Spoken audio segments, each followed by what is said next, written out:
cancer experts 24/7. Download your free Outcomes for Me app now. And there's an interesting statistic. The ears are the bloodiest part. If something happens with the ears, they bleed more than any other part of the body. For whatever reason, the doctors told me that. I said, why is there so much blood? He said, it's the ears. They bleed more. So we learned something. The ears are the bloodiest part of the human body. But aside from that, we've gotten very little official information about the former president's condition. Texas Congressman Ronnie Jackson, who is Trump's White House doctor, has said the bullet in Trump's assassination attempt took off the top of Trump's ear. His son Eric said that the wound did not require stitches, but that is basically it.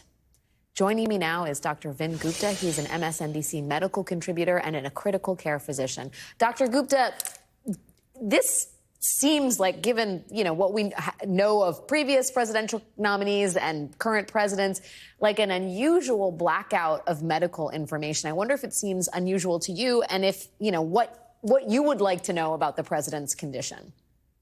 Well, absolutely. Good evening, Alex. It's unusual given the gravity of the situation. And I'd say for your viewers, something to look up and research if you're interested. It's called a tangential gunshot wound. That's essentially what the president is saying happened here. He had a high-velocity bullet from an AR-15 style weapon shoot directly at his head, missed penetrating his skull, but actually impacting the surrounding tissues, in this case, his ear. That's what we're being told.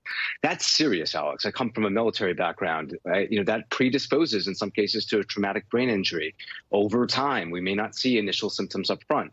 There could have been signs of bleeding that maybe were not present on that initial CT scan that apparently was normal per whatever report we got, that summary report. There's a lot of potential impacts here that can impact his functioning if he's the next president, to his balance, to his hearing, again, that can manifest over time. So this is a big deal. Tangential gunshot wound. If this was indeed a bullet injury to the ear, this is a big deal. Tangential gunshot wounds, we see them, again, all the time in the armed forces. They can have secondary impacts.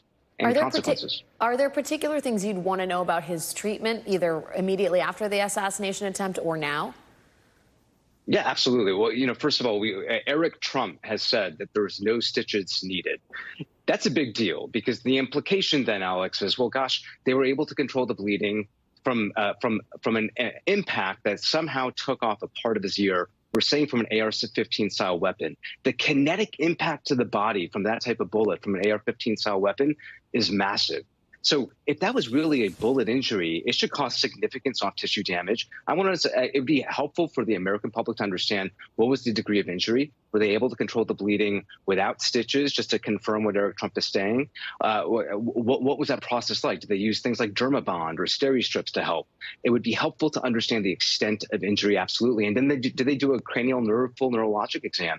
Is his hearing and is his balance, are they intact? We don't know.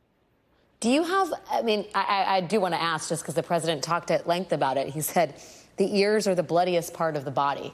There was a large volume of blood. He made note of that last night. Is that true?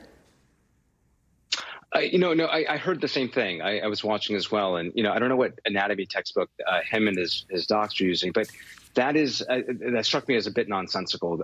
You can say the lips or above the eyes, frankly, are more vascular. Certainly the heart is the most vascular part of the body. So if that were to bleed, that'd be quite bloody. It was a random comment. It's not rooted in any actual evidence, but from a surface wound standpoint, any facial injury, the scalp, highly vascular, lips, of course, that's frankly more bloody. So, it was a random comment.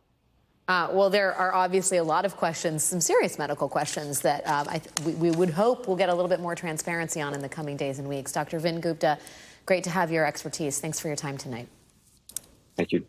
That is our show for tonight. Now it is time for the last word with my buddy Jonathan Capehart, who is in for Lawrence. Good evening, Jonathan. Good evening, Alex. I was hoping you were going to ask Dr. Gupta about the size of the bandage and whether the wound required a bandage that large. Well, there's just honestly, there's so many. And all of this is to say, I think everybody wishes Donald Trump a speedy recovery. Nobody wants to see any political figure the subject of an assassination attempt or political violence in general. But there are so many questions that we've gotten literally